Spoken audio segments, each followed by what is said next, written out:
couldn't now, hear you. Now I was it's there on. Saturday, but I couldn't hear you. That's disappointing. Yeah. Good evening, good folks, and welcome to the City of Muskegon City Commission work session for this Monday, March 10th, 2025. So, roll call, please. Commissioner Keener? Absent. Commissioner German? Here. Commissioner Gorman? Here. Commissioner Cochin? Here. Vice Mayor St. Clair? Absent. Mayor Johnson? Here. Commissioner Kilgo? Here. Thank you. We have quorum. All right. New business. First up, we have social media use policy and guidelines. Welcome. Kindly introduce yourself and report out on this item for us, please. Thank you. Good evening, Mayor and Commissioners. I'm Deborah Sweet, the Community Engagement Manager for the City of Muskegon.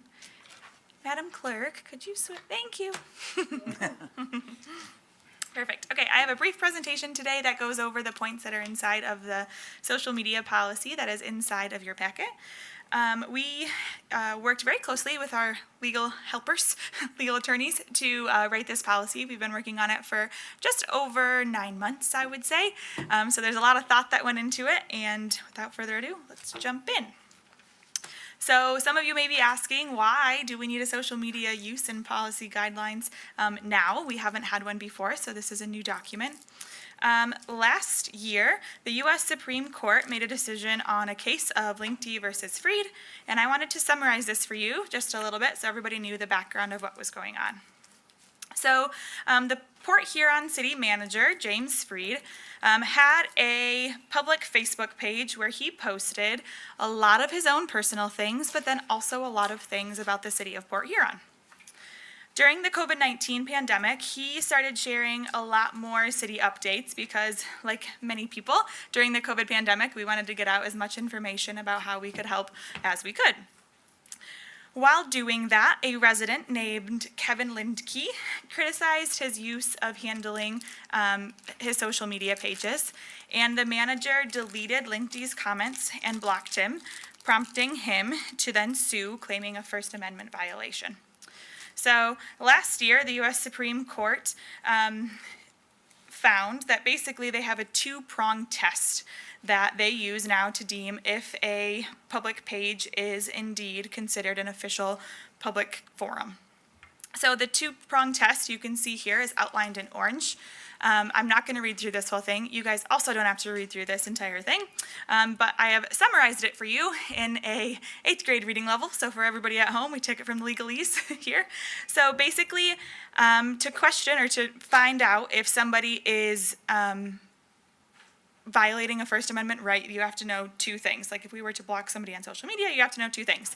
So one, does the official have the power to speak for the government about the topic in their post? And the second one is, are they actually using that authority?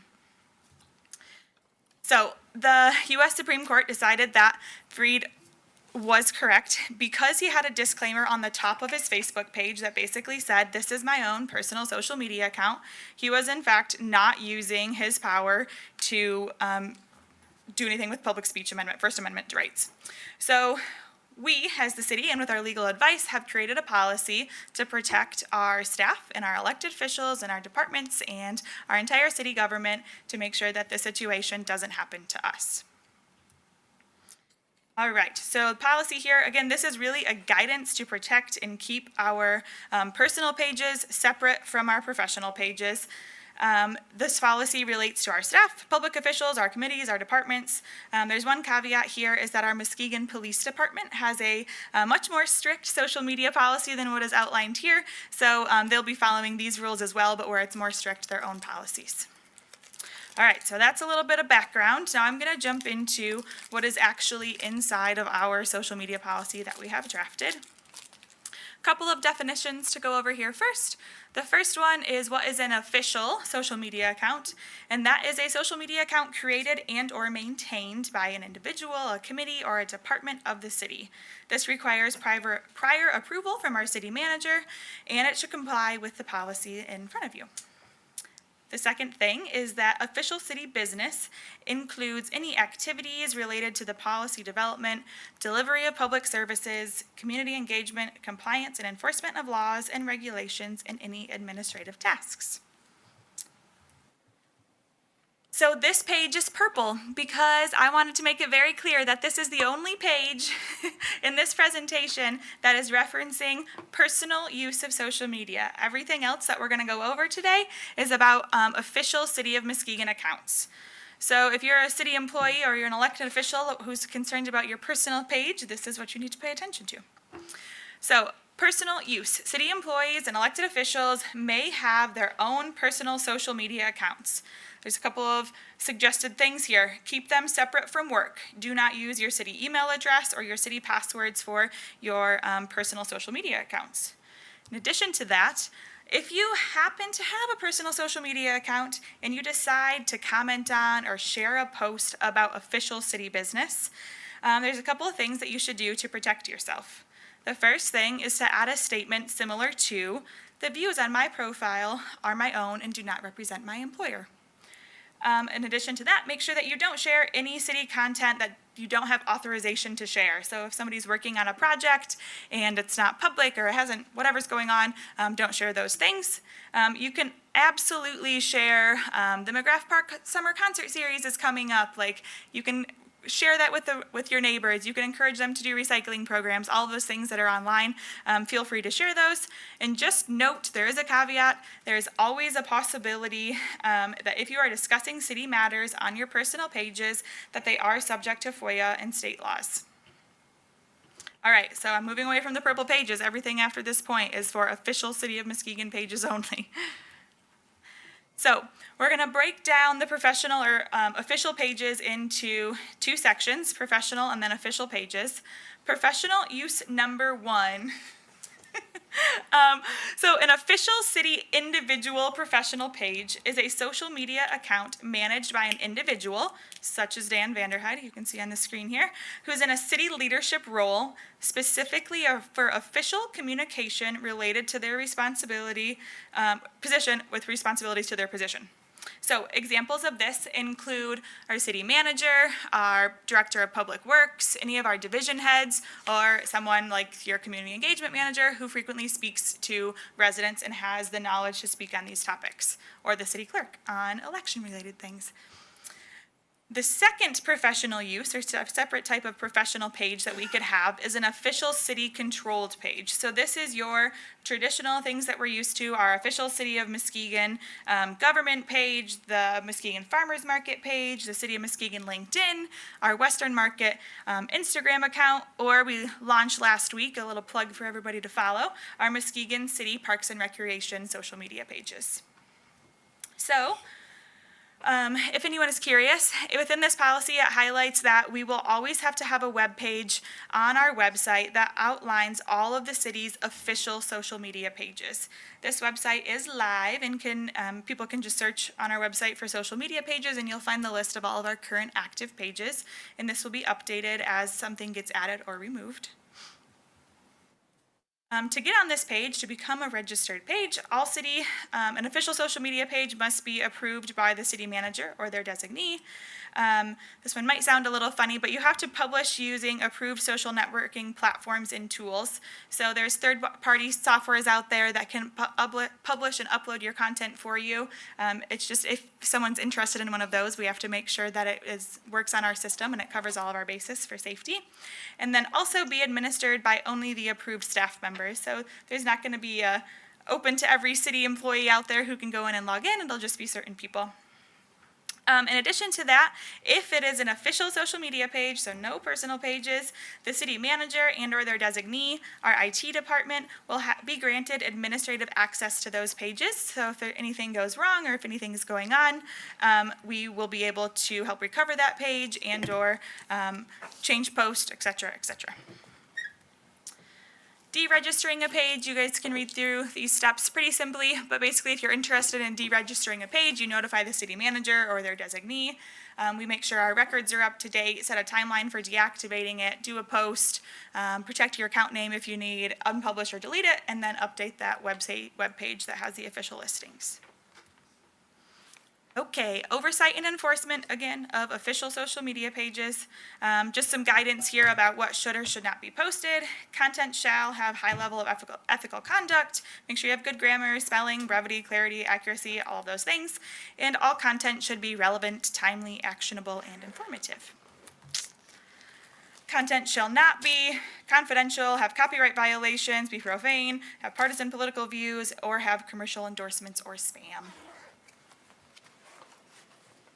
We just want to highlight here that the city social media accounts, our official ones, are not monitored 24/7. It is not an expectation that people will have replies or comments or anything back all the time.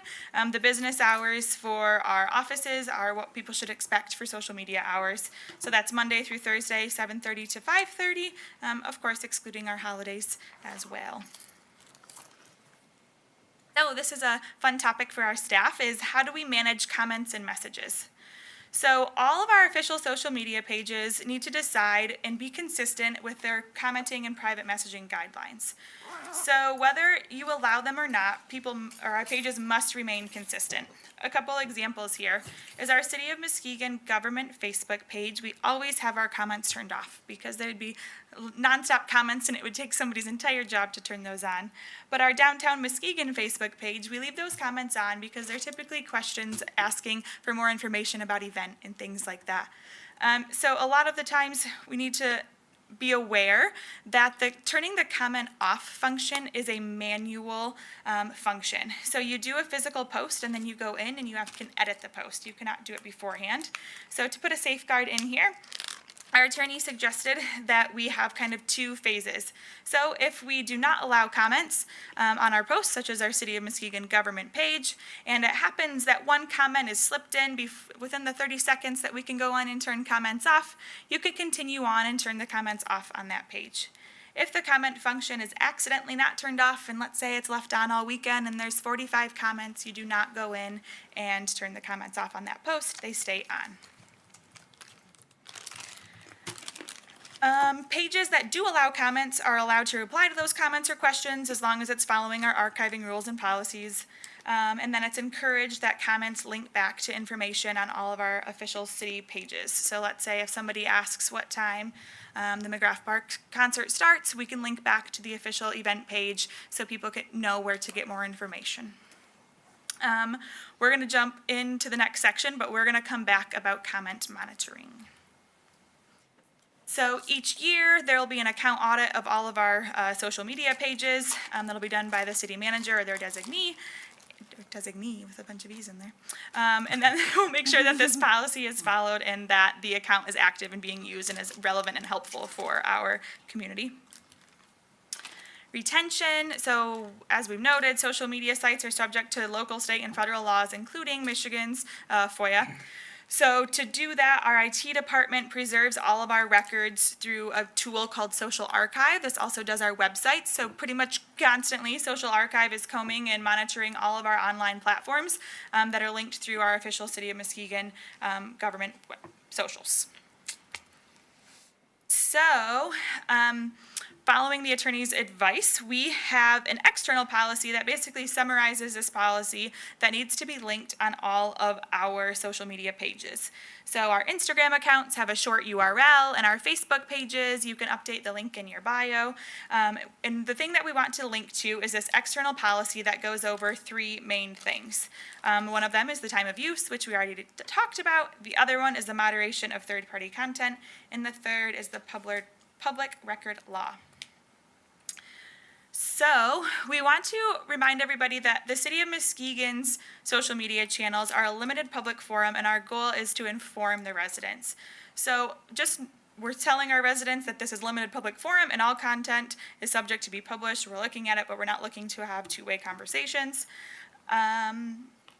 Social media is not to be used for emergency communications, so if there is an emergency, you need to call 911. Don't use our messenger, don't do those type of things. And then under no circumstances should users be blocked from the city's social media accounts. If something is suspicious or something looks off on social media pages, we report them through the tools of the platform that we're using. User-generated posts or comments will be rejected or removed, if possible, when the content is one of these 6 things.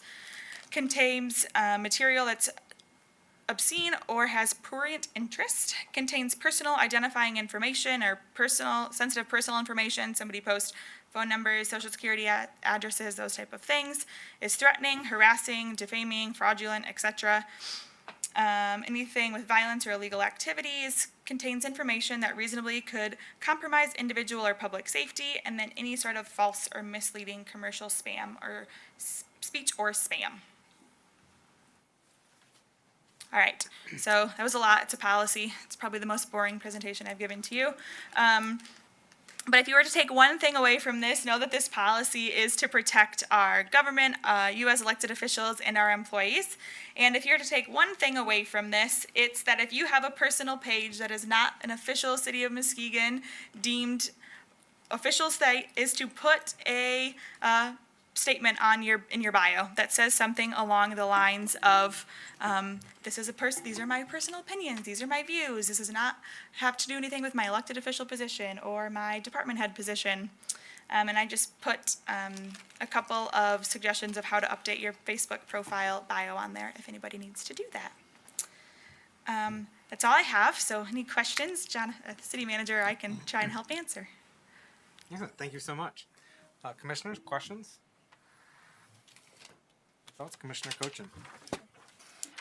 First off, I think you did a great job presenting that. Thank you so much. I asked the city manager earlier some questions, and I'm going to kind of go over a couple of things that we weren't able to talk about earlier. You had mentioned the archiving rules and policy. What are those? That is so any of our official pages need to be linked into our social archive tool. So social archive is a retention policy program that we pay for currently to record everything such as our city websites and anything that's on any of our profiles already existing, and that tool follows those guidelines. Okay, and then you had mentioned in the presentation that if you're on your personal page discussing a subject related to the city, specifically, that is FOIA-able. So my understanding of that is I'm posting that the city's hosting like a can drive or something on my personal page, or like the new parks social website. I shared that on my personal page because I think that that's just good information for people to hear about, right? Like, Yep.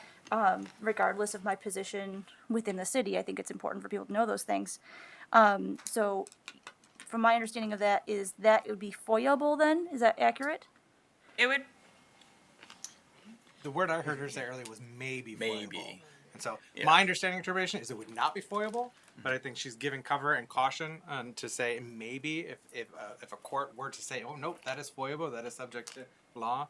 That's why I think she used may. My interpretation would not be foiable. If it's purely personal and you have the disclaimer and you're just sharing information that's otherwise published by the city and you're just relaying it or sharing it or whatnot, I wouldn't expect that to be foiable. But again, that's why she's emphasizing may. May is on there. And I asked that question many times, and it took me a while to wrap my head around it. And the legal advice is to come back to these two-pronged questions. Do you have the actual authority to be speaking on that topic? And then are you using that authority or that power to use that post? So if you are posting something about a recycling program or an event that's coming up, everyone already has the power to post that post because we already have it on our social pages. So, yeah. So I think like an example would be, so in that instance, you wouldn't really have to worry about being FOIA then, especially if you're sharing something from our page. But if you were to say, take some information that I gave you in one of our one-on-ones that wasn't public yet, and then put it out on your page as an original post, that could then be subject to FOIA because you're putting information out there that we had not gone and released publicly yet. And as an elected official, you would have the ability to have that information ahead of other people. So that would be an example of where something could become FOIA-able it would still have to go through these other tests, and if it was on your personal page, but so that's more of what that would be applying to. But sharing events, sharing things that we already have on our website or on our social media pages, those you wouldn't have to worry about because that's that's already out there in the ether or in the public, however you want to say it. Okay. And Yeah. so I guess my question in regards to the FOIA process is what would we need to do to make sure that we are backing things up or making sure that we are, doing what's appropriate in case we do get FOIA'd? Don't delete anything. So don't delete anything would be one way. I think another way to do it is if it's on your personal page and you had to delete something for some reason, before it gets deleted, taking a screenshot and then saving it in a file that you have access to, or even emailing it to Deborah, myself, or IT, and just say, hey, this was on my here was a profane post that got put onto my page about something that was city related. I deleted it, but I wanted to make sure that you guys had archive access to it. Mm-hmm. You could take a step like that. That would probably be the most efficient way to do it. But yeah, the safest way is not to delete anything and be able to go back and kind of look at that. Mm-hmm. So something to kind of add on to that is if someone makes a post and you respond to their post and it's nested underneath there, they can always go back and delete that. So it's usually best practice is if you respond and tag them in it so that it's its own post. So then you don't have to worry about it inadvertently getting deleted by the third party. Okay. So, Vice Mayor St. Clair. Thanks. So on that train of thought, if I post the city of Muskegon as having a recycling event and somebody comments a variety of things on that, does that potentially make that post FOIAble if I get into if it is a general informational thing, but then there's further dialogue, does that potentially change it whether it's FOIAble or not? I guess the way that I would say is if your Facebook page, whether it's your personal one or the one that you use as an elected official, has on there that it's not an official city page, and you're sharing an event that we have on there, then I think it would be hard. They would be hard pressed to argue that that's FOIAble. Okay. Because it's not, because the official post is on our official site. It's just to get information out there. Now, if you were to respond and say, well, as the vice mayor, I believe da da da da da, like type of a thing, then you might be getting into a gray spot. But if it's just like we're doing a recycling event and someone goes, oh, what's the address again? Or I'm not quite sure that is, and you give them directions or you say, call this number, that's fine. You don't have to worry about stuff like that. Okay. Thank you. Commissioner Kilgo. Thank you. Thank you for the presentation. I feel like we should have separated these a little bit. So, a lot of your presentation was good for if someone is creating the Muskegon Parks and Recs Facebook page or something like that. Like if there's an official page made for our city, a lot of these things are good. But I feel like we're walking a fine line, and it's a gray area itself with censoring speech at all. So I'm an elected official. If I say crazy things on the internet, my constituents won't vote me in as representing them for Ward 1 again, or any other position I run for. I'm actually not worried about being FOIA'd.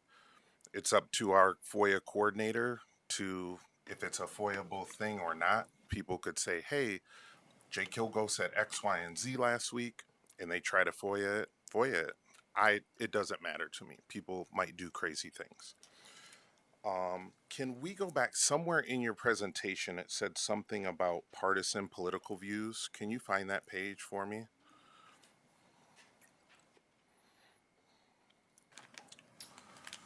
So, oversight and enforcement, content shall not. Is this only for official City of Muskegon pages? Correct. The only page that is relevant for personal pages or your commission pages is this page. Everything else is strictly for the official City of Muskegon government pages. Gotcha.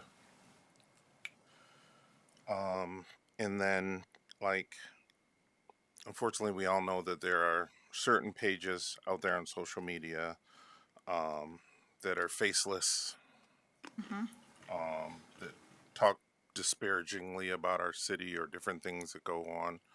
I'm sure we would love to find out who run those pages. It could be a former City of Muskegon employee. It could be a current City of Muskegon employee. So I think if there were things that we found out and have some of these rules in place where we find out, hey, such and such underground is run by some current city employee, then we take our rules and we act accordingly that way. But if it's not run by a city employee or a city official, unfortunately, there's just nothing that we can do about it. We can ignore it. We can continue to share great news and good stuff that you share. I think that you do an excellent job at communicating the city's topics and things that are going on in the city, and I want you to continue to do that. I'm going to post whatever I want to post per se. I'm a professional in my day job and on commission, but I just want us to be careful about, you can post this, you can't post that from personal, because it's kind of that lawsuit that was you started with, in the lawsuit that he took to whatever court. So, again, I think that having some rules in place for official City of Muskegon pages is a great thing. But as far as personal accounts, I think that department heads and managers in the city can pull, okay, such and such city employee posted some crazily disparaging things, have that conversation, not necessarily say you can post this and you can't post that. I think we get into the weeds a little bit. Just my thoughts. I don't, from my understanding, the policy does not currently have anything outlining what individuals can or can't say unless it's an official page, and there are no personal individual pages at this time. The official page. Thank you. Any other questions? Mr. Manager? So, like Mrs. Sweet said, as at the beginning of her presentation, we're working on this one for a while, and the back and forth that she had with our attorneys on this was significant. Like there was even, I joked, at one point there was a version where it was like, nobody should have social media, which obviously is not realistic. The main thing that we wanted to do is make sure that we were having a conversation with all of our commissioners about this lawsuit that occurred in the Supreme Court decision that came down, and that what kind of the changing landscape of social media look like, so that if you so choose to put that disclaimer on there, that gives you a little bit more of an insurance policy related to what you're doing, and can make that argument that it's a personal page that would be harder to get FOIA information from, because right now if we were to get a FOIA request for any one of your Facebook pages, the response would be, we don't control that page, so therefore we can't get that information. We could ask, but we wouldn't be able to necessarily get that information unless there was some court reason to do so. So just making sure that we're communicating what we know and what we've been educated on. It's consistent with guidelines from MML, and now that it's actually gone all the way through the court system to the Supreme Court, we just thought it was a good idea to put something into place, particularly for our official pages. I mean, because our official pages have just never had a policy, and Deborah and I get questions all the time, like, can we post this? Can we do that? And this will help with the official stuff. So, Thank you, Mr. Manager. Any follow-up? Thank you so much for your work on this. I think it's important to have those official policy to be codified with regard to any official city pages, whether they're individual level or department level, division level, citywide, so on and so forth. And then I think it's helpful also for those guidelines that you've presented for any personal pages. And then there's some, pages that are kind of like in between, like I've got a Merrill Facebook page. It's technically my personal. It's not run by the city. The city has no involvement with it. I maintain that. But I do operate from the premise of it is foiable. Like I treat it as, even though it's not an official page, I treat it as such. And so, I don't delete things. Sometimes I wish I could, but I don't delete, some of the comments. I leave it be. And I'm cognizant that whatever content's on there or otherwise message may be foiable. And the individual, personal one, that I consider not to be foiable, but I try not to speak so much about city things or so many city things there, or just relaying what's already publicly available. And I think that's where, when we were talking about, some content being foiable, earlier to that question, Commissioner Cochin, I think the concern there isn't necessarily that content in of itself becomes foiable, is that if a court could deem that a page, if it is excessively used or predominantly used in a public official capacity versus personal, then it could make the entirety of all content on that page foiable. So it's not like just that specific post or that specific conversation, but that the degree to which you're using your personal page in a public capacity way could then make the entirety of the page and all messages and all posts and everything on there foiable. And that's just what we're being cautioned or reminded about or advised about that.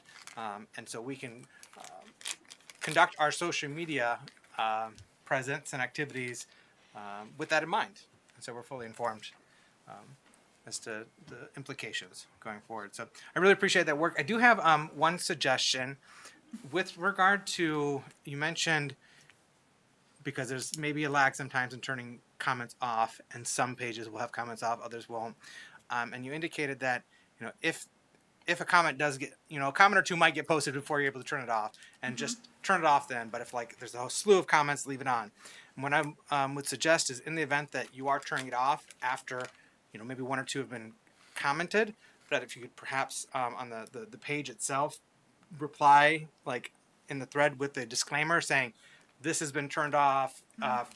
Our policy is not to have comments on. Some comments got through before we were able to manually turn it off, but it's now deactivated, just so people know, versus well, why did they get to comment and I can't comment? And so I think it's just helpful for that disclaimer to be shared. Yeah, awesome. But I think it's great. I really appreciate the work. I know it's been a while, and navigating some legal complexities and figuring out what works best for our organization and different personnel. So thank you so much for your work on this.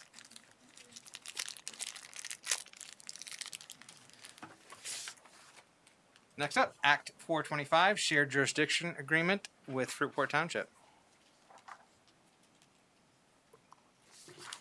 Good evening and welcome. Good evening, Mayor and Commissioners. My name is Jake Eckholm. I'm the Director of Development Services for the City of Muskegon. Here to report out on something we've been working on and off for several years. In 2019, we acquired the former West Shore Correctional Facility in the Port City Industrial Park area of the City of Muskegon. That was a closed down state correctional facility through an MEDC, Michigan Economic Development Corporation grant. We were able to acquire and demo the site and make it flat developable property for an addition to the industrial park. 2 of the 3 parcels either have been reinvested or are under construction for reinvestment. You recently approved an incentive package for the Forming Technologies expansion on one of those sites. The last parcel is the 28 acres or so that is located. The entire prison sat both partially in the City of Muskegon and partially in Fruitport Township. The southern 28 acres is right along that city township line in Fruitport Township. So concurrent with our meetings tonight and tomorrow, this evening at 6:30, the Fruitport Township Board is holding a public hearing and considering this exact document as well. For a 50-year term 425 agreement, which is effectively a shared jurisdiction agreement. It dictates the terms by which one local unit of government jurisdiction can take a piece of property and administer it as its jurisdiction. In this case, the city already owns the property. It's contiguous to the city, and we want to incorporate it for additional use at our industrial park. But we have no interest in annexing from our neighbors. Obviously, our neighbors have no interest in being annexed, and so we find that this is a more partner-driven agreement that the state has provided by statute. So, as I mentioned, the term is 50 years. We split effectively the millage rate. So, Fruitport being a township, they can assess 1 mill of general operating, and then they also have a 2.5 mill public safety millage. We have an automatic aid agreement with them for this portion of our community because they actually have better response times in some cases than we do, given our station locations. So in order to consider that, we are proposing that they get 3.5 mills, and we take the remainder of what would typically be our roughly 13 mills. So they take their general operating millage, their public safety millage from the taxes collected, and we take the balance, which is effectively 9.5 mills. And we would share in any abatements on future development at the site. So if we had an industrial user that comes into, which is effectively what we're targeting, agribusiness, industry, those types of things, research and development, there are potential state incentives that they could avail themselves of that would reduce that millage rate. The current edition of the agreement, we would proportionately reduce. So if it's a 50% reduction, both this Muskegon share of the millage and the Fruitport share of the millage would give that 50% reduction. There are statements in here preventing us from further annexing any property without the written partnered consent of Fruitport Township, and then we would not, they would not move to petition for any detachment of any existing properties in the city of Muskegon that are technically Fruitport Township's underlying property. And then there is language in here for one automatic renewal, one negotiated renewal that takes place in the final year of this agreement, which would end in 2074, December 31st, 2074. So I think that's sort of the long and short of it. That was a long explanation, but it's a 10-page document. It's relatively complex, but I'm happy to answer any questions. Thank you, Director Echolm. Commissioners, questions?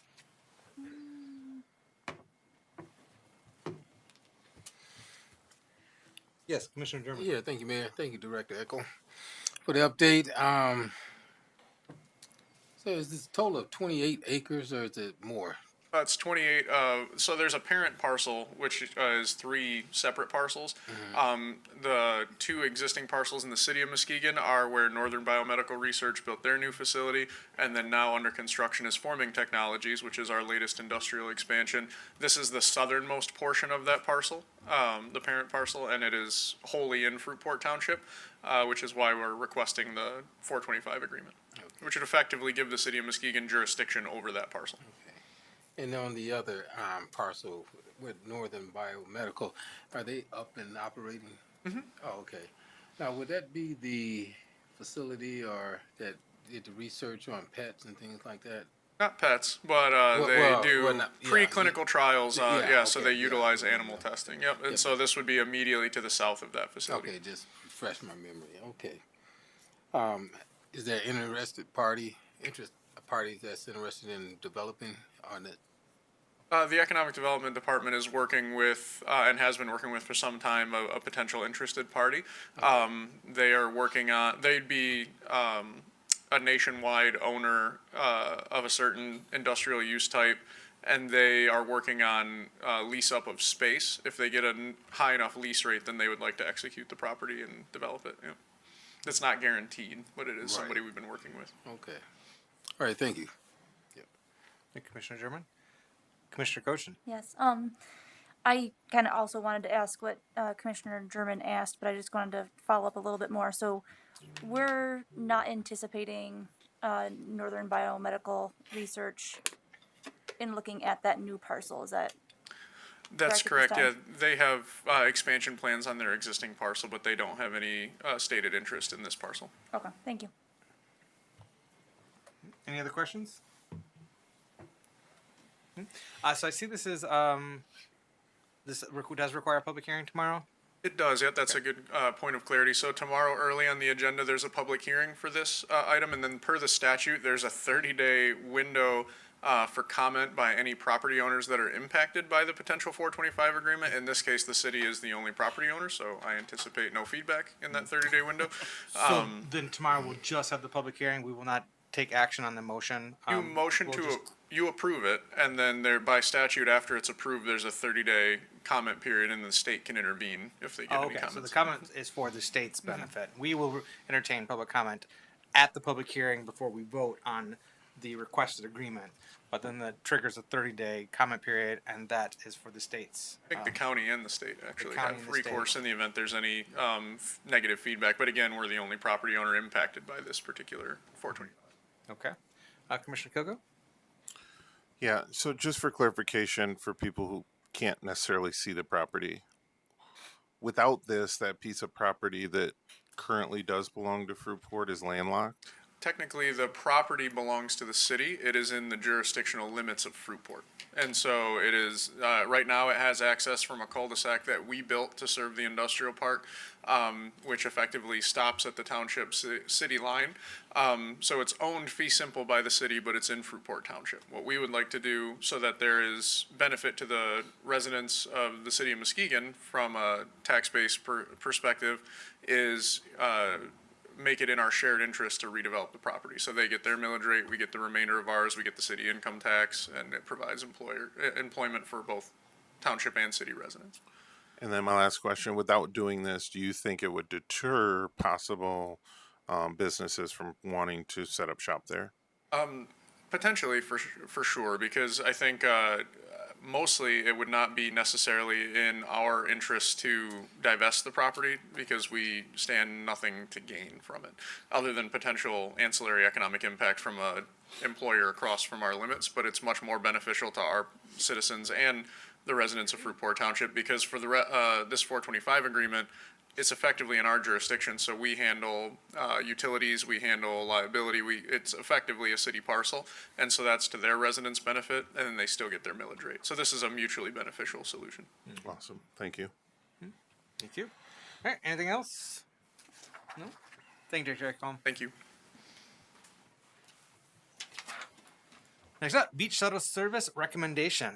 City Manager's Office. Yes, Leanne is out ill today, so I'm going to take this one.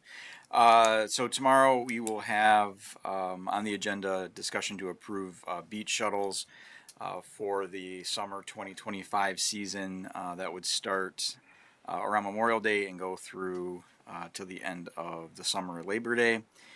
Total cost for the program would be $39,500.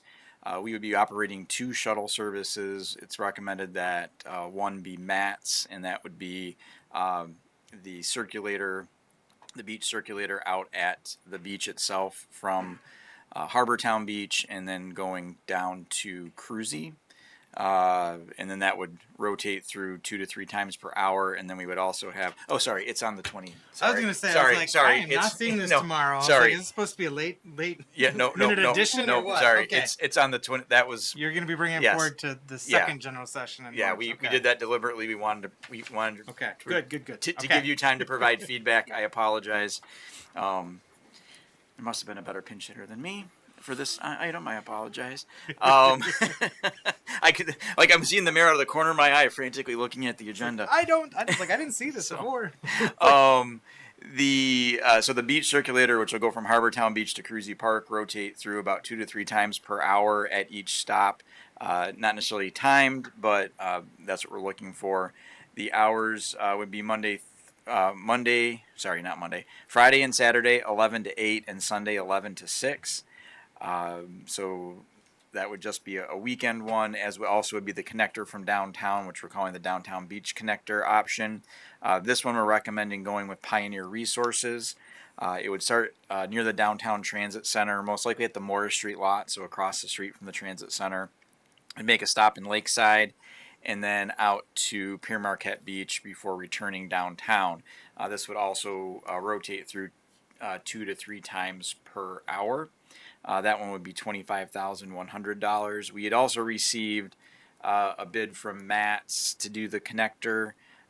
They had quite a few more stops. The price was much higher at $45,000. So that's why we decided to split it up in those instances. The cost to riders would be free, and the total cost, as I said before, would be $39,500. This would come out of increased parking revenue that we're anticipating after the change in fees that were instituted at the end of 2024. So I will be happy to entertain any questions. All right. Thank you, Mr. Manager. We'll open up to questions. It's more of a comment from Yes, me. Commissioner German. Yeah, thank you, Mayor. Thank you, City Manager. I think this is good for the community. And first question I was going to ask, is it free? And you stated that, which our constituents and our residents will be glad to hear that. To be able to get out and have reliable transportation, to go out to the beach and do family gatherings and events or just enjoy the lakefront there. So I think this is good. This is something that I feel that I could support with no problem. So, yep. Thank you, Commissioner German. Yep. Commissioner Kilgo. Yes, thank you. When we do bring this to commission meeting later this month, could we do an outline map of the downtown to beach connector? Obviously, the beach circulator is a little bit easier to visualize, but just want to see kind of the route that the downtown to beach one would take. Yeah. I think that would be helpful. And then the other thing is I don't see days for the downtown to beach. It's the same Monday. Sorry, it's Friday, Saturday, Sunday. Yeah. Thank you. Yep. All set. Yes. Thank you, Commissioner Kilgo. Commissioner Coach. I wanted to let everyone else go first because I've got all of the questions. Okay. So as far as the plan for the parking and the signage and the hop on and hop off points, do we have any of that kind of laid out yet, or is that still something to be thought about? You're talking about the beach circulator one? All of them. Yeah, the signage is still being finalized, as is the stop in Lakeside. We're debating between two different locations. And then, signage is still being finalized too. Okay, but we're planning on getting signage so that people can recognize that this is a space to hop on the shuttle?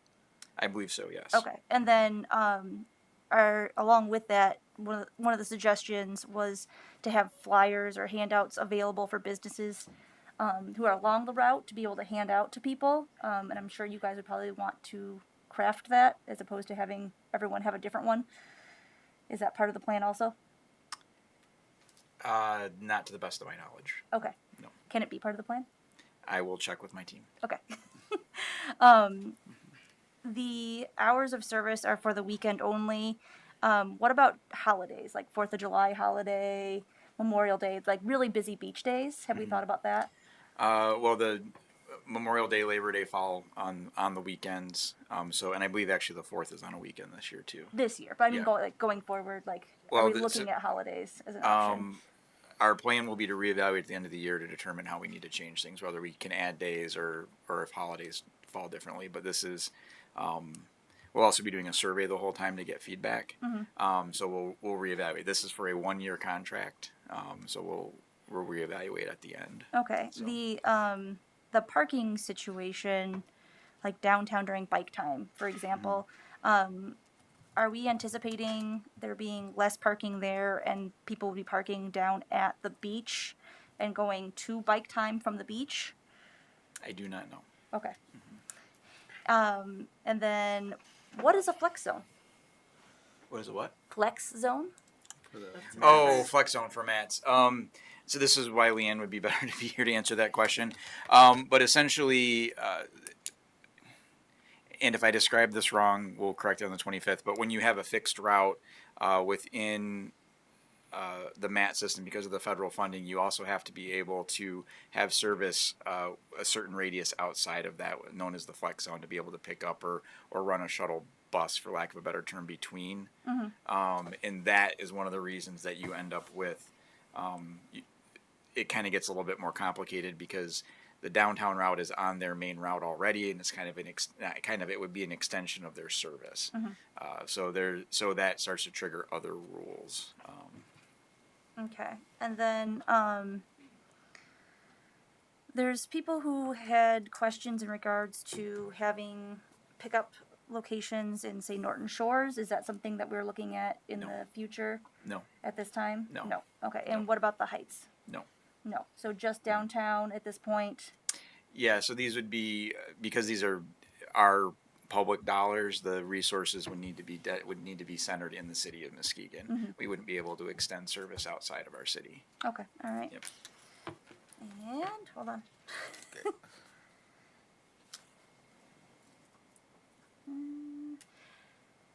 This doesn't necessarily completely tie into the shuttle service, but it might. Like, is there any thought to look at other types of shuttle services, i.e., like a water shuttle service? A water taxi is something that the commission had asked us to look into in the past. We really haven't gotten much traction on that. There's been preliminary conversations that really haven't gone anywhere. So, yeah. Okay. All right, thank you very much. Yep. Thank you, Commissioner Coach. Any other questions? Yeah, just one more question there. And question about, we talked about signage and how to get that information out there, whatever media. And this is actually targeted basically for the city of Muskegon. Yep. Now, for other areas where the bus routes were eliminated, like the Heights, as Commissioner Koshin mentioned, that came to mind for me as well. Have we looked at other medias like radio stations to get that message out, like 103.7 The Beat, who reaches a larger range of the community? That's something that the city could consider possibly using that format. Doing advertisements? Yeah, to do advertising. Yeah. We can look at that. Yeah. Yeah, I think that would be good. Yeah. Go ahead. Yeah, I was gonna say not related to the advertising, but related to the bus routes out of either Norton Shores or Muskegon Heights. Because the downtown circulator, one of the reasons we picked the Morris Street lot across the street from the Matt's terminal is that the bus routes do run through those communities. So if somebody took the bus to the hub station, they could get off, walk across the street, and then take the shuttle for free to the beach. So it does. There is the ability to go from Norton Shores, Roosevelt Park, Muskegon Heights, to downtown, and then take the bus from there. So there is that connectivity. But it's something you said made me think of that. So yeah, so, and just having that information available to get it out there to the public would Yeah. definitely be essential. So thank you. Thank you, Commissioner German. Any other questions or comments? All right. Well, I am certainly excited to see this move forward. Both having the beach shuttle that connects our various different waterfront beach parks on the west end, but also having that shoreline circulator from downtown is something that I've advocated for many, many years to move forward, and I was really happy to see that get incorporated into the City Commission's 5-year goals that we established in 2022 to bring that about, and now with the increased paid parking and fees and the associated revenues, we were able to fund it. Staff is delivering better than I expected in terms of the cost because I certainly did not envision it being a free service. I wanted to have some public transit service to connect, and it wasn't just about connecting to the beach for me or alleviating stress on the beach or parking at the beach, although I think there's some benefits to that. For me, having a shoreline circulator service, it was about connecting our various different neighborhoods and business districts. So being able to connect our, Eastern Lake or Muskegon Lake neighborhood, Angel Jackson Hill with downtown, with NIMS, with Lakeside, with Pierre Marquette and the Beechwood Bluffton neighborhood.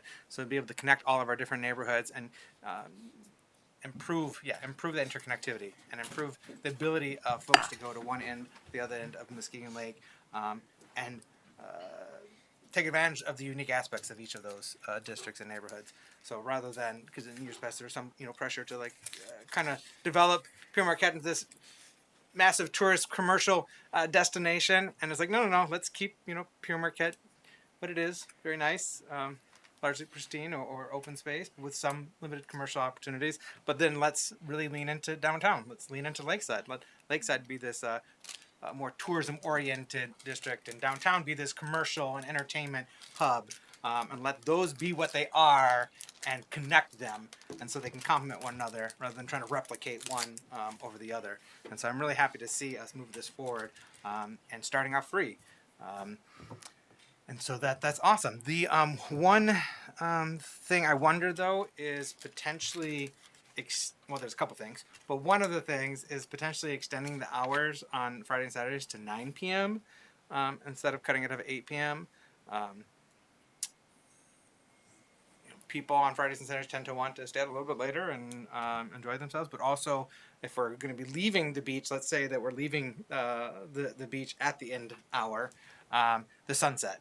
I mean, it'd be nice if we can capture more of that in that time frame versus cutting off at 8. So that's one thing that I would ask us to consider is potentially extending that to 9 p.m. The other thing is with regard to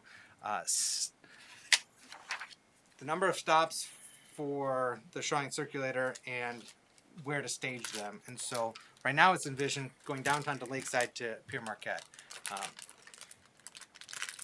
I would welcome consideration of adding 1 or 2 stops there.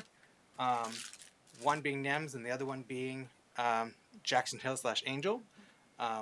Whether that's picking them up from the Fisherman's Landing area or potentially taking advantage of the old farmer's market. Because there is a parking lot at the old farmer's market lot presently that's in the neighborhood.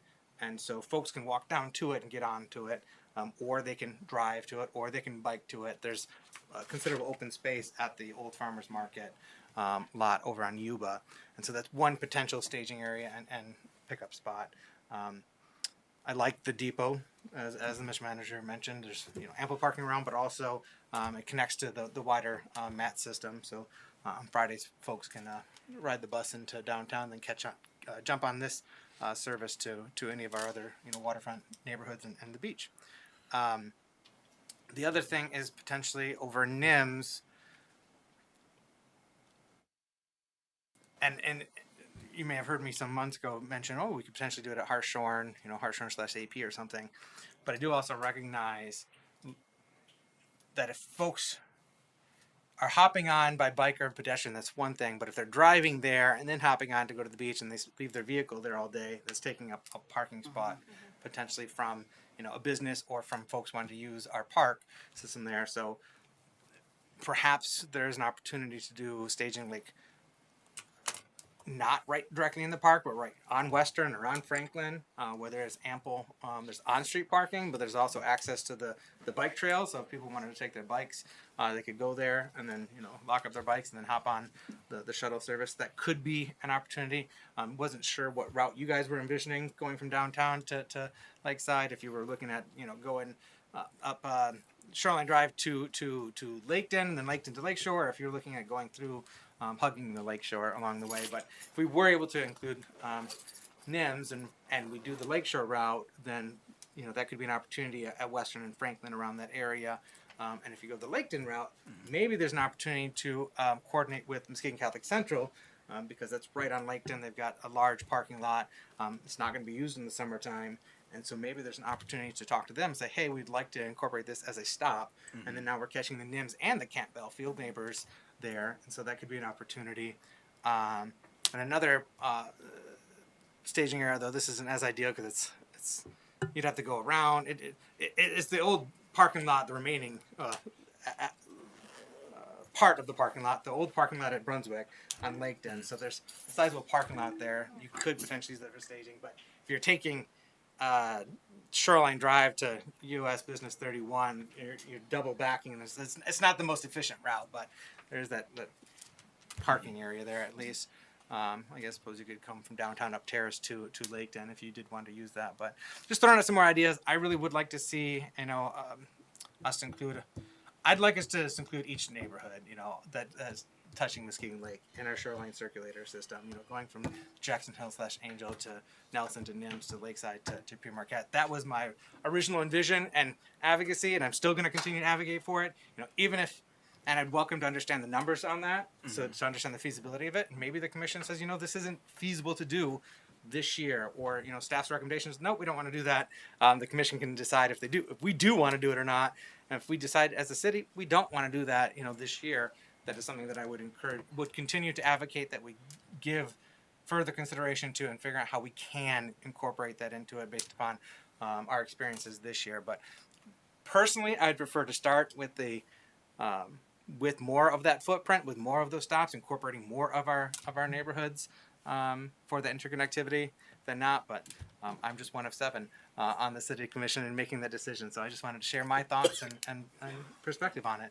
I know Commissioner Coach has something. You have something to chime in, Mr. Manager? Yeah, and so we did have that conversation about having more stops added, and really what we came down to was 2 things. One, because the existing MAT system, and I pulled up the map just to make sure I was looking at the right one for MATs, they do have bus routes that run up Marquette, up Apple, through both the Angel and Jackson Hill neighborhoods, and indeed the Marquette neighborhood and out past Quarterline, that by being able to take those to the transit center and then transit out there are those connections, and that we wanted to start out more simply to get our arms around how it would work and then do survey results and then look at expanding out from there. We were concerned about adding additional stops that would decrease the frequency of the routes back and forth. So if we were to start adding more stops, right now it would be about 2 to 3 times an hour. It could get down to being once an hour at that point if we start adding more stops, particularly if we start heading further east. And since the bus route system does have that interconnectivity into downtown, that was why we were comfortable kind of starting with that downtown spot. So, Thank you for sharing that perspective. I'll just note before I go to Commissioner Cochin that MATS does not operate on Saturday and Sunday. So that interconnectivity is only a benefit on Friday. So we'd be having a gap on Saturday and Sunday in terms of being able to provide that access to some of our neighbors that are further in. And Commissioner Cochin. Thank you. That was one of the things I was going to mention. The other question I was going to ask was, since we're going to be using a MATS bus for that downtown connector, are we going to be able to use those ridership numbers to help us increase our ridership numbers so we can get a little bit further with our transit authority? the mats will be used for the beach connector from Harbortown Beach to Cruzy Park, not from downtown. Okay, my bad. I wrote down the wrong one. Yep. Okay, so will that still count? I don't know. That would be a question for Mats. Or Mats. For okay. Mats. I don't even know if Leanne would be able to answer that one. Gotcha. So. Okay, and then I'm assuming people with buses and wheelchairs, or not buses, bikes and wheelchairs will be able to utilize these services? Wheelchairs, yes, will be able to utilize the services for sure. We've got the type of buses. They have accommodation numbers for both wheelchair riders and non-wheelchair riders, so that number fluctuates depending on wheelchairs. Bikes, I believe so. I don't remember the top of my head. Okay. So. Yeah, that would be nice. Thanks. Commissioner Kogo. I do just have one curious question,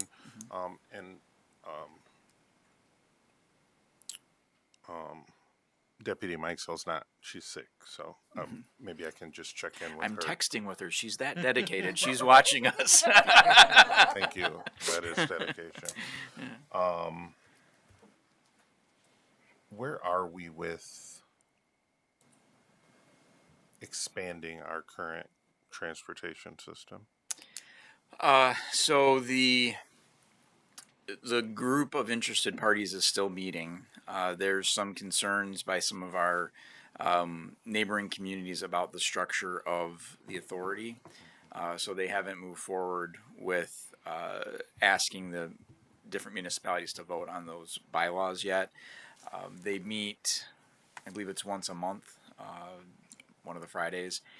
to kind of walk through what that would look like. There's some of our neighboring communities are more comfortable with doing an on-demand model as opposed to a fixed route model. So I think that's where the crux of the conversation is right now. So that's just what I'm getting from our manager meetings once a month. So Thank you. All right, any other questions or comments this time, commissioners? One other thing is, are we looking at soliciting any sponsorships to help defray the costs or provide sponsorship opportunities? I know mass might be more challenging because that's already a existing transit authority operating that vehicle. But would there be an opportunity with the downtown to the beach one for sponsorships with the Pioneer? And that could be a way, perhaps, if we were to get sponsorships that way, that could be a way to help us expand the scope of service if we did want to have additional stops, so that we could have one more, bus if it's available, so that we have that higher frequency that you're looking for instead of getting it down to 1 per hour, like maintaining 2 to 3 per hour. If we're able to get some sponsorships to basically allow us to afford one more, bus to have that desired frequency, staff's desired frequency. Not at this time. We haven't talked about sponsorships. Can you confirm with Pioneer Resources that would be an opportunity? If they would be open to that, if we're able to figure out a way to incorporate sponsorships with their buses on the days that we're in service? Does that make sense? Yes.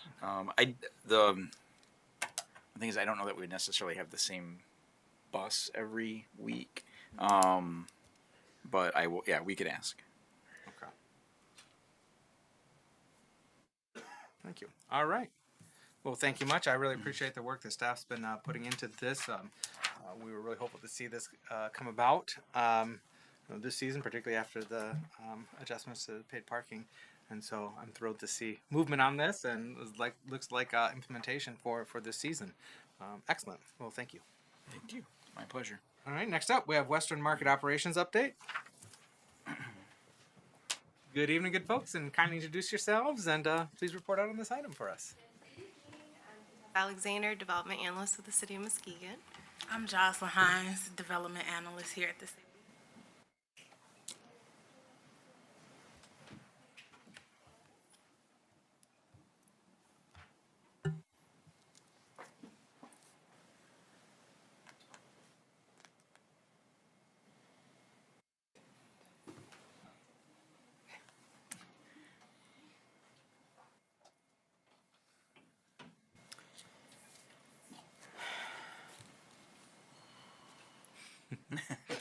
IT support.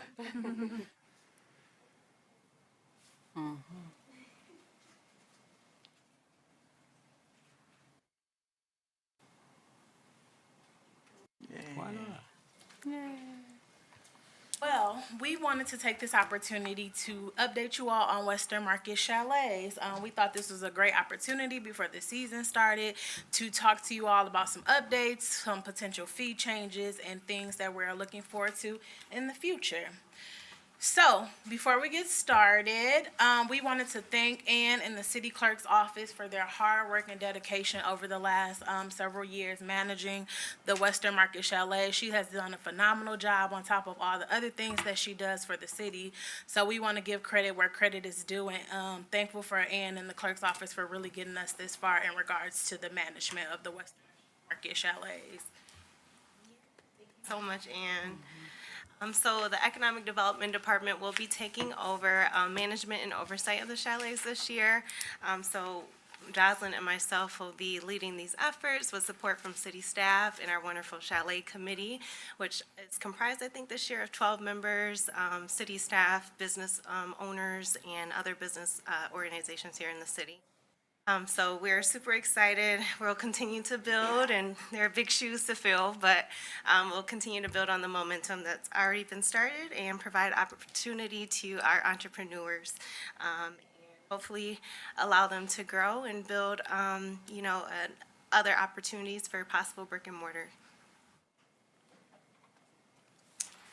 So just to give an overview of what we're looking for the 2025 season, we currently have about 8 returning vendors coming back to the chalets, and we've received around 10 to 11 new applications of vendors interested in the Western Market Chalet. So again, if you all are, I'm sure you all are familiar with the Western Chalets. They serve as a business incubator space for people who are either trying to see themselves in the downtown market here at the city of Muskegon, or who are brand new entrepreneurs slash business owners who really want to test out their product or business model here in our downtown area for a pretty low cost.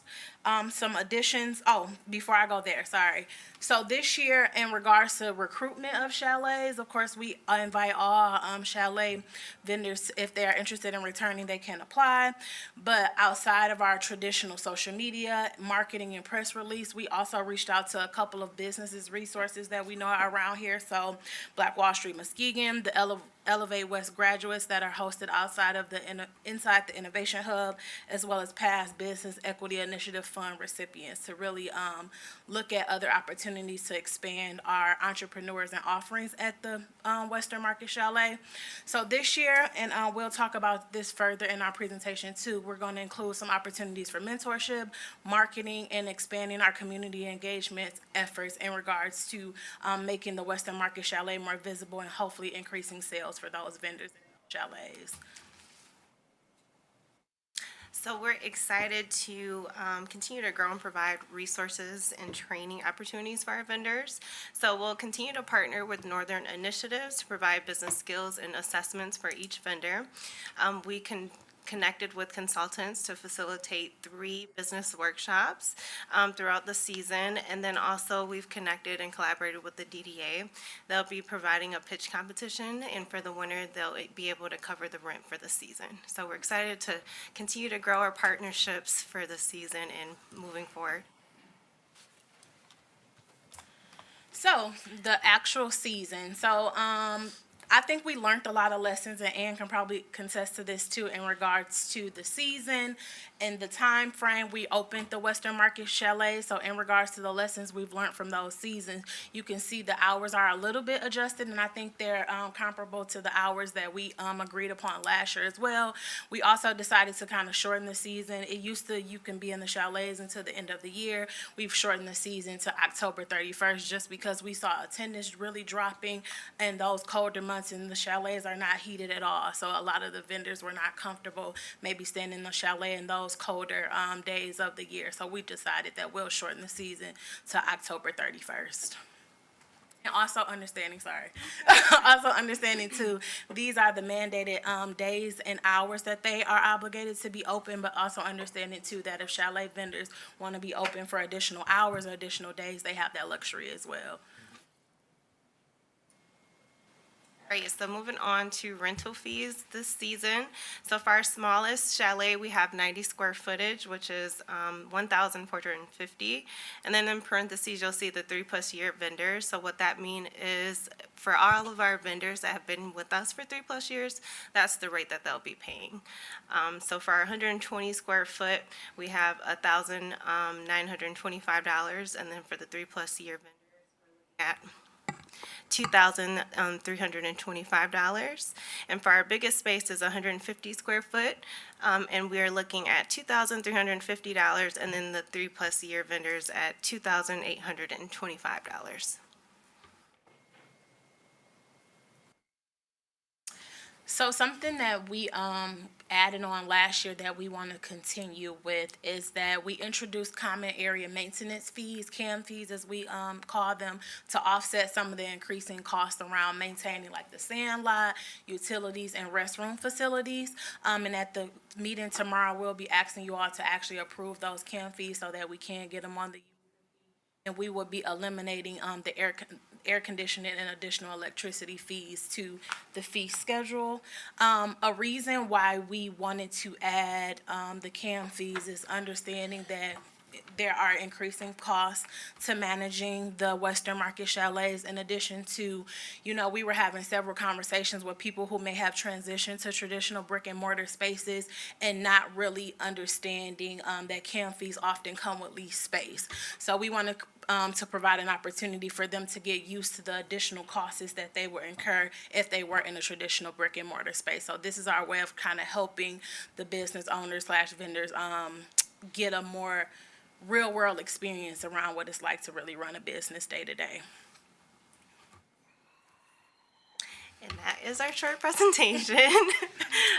Open for any questions, and also if there's any residents or entrepreneurs who are interested. I know our application process did close, but if you're interested, please still reach out. We'd love to hear your concept, and perhaps we can include you for the next season.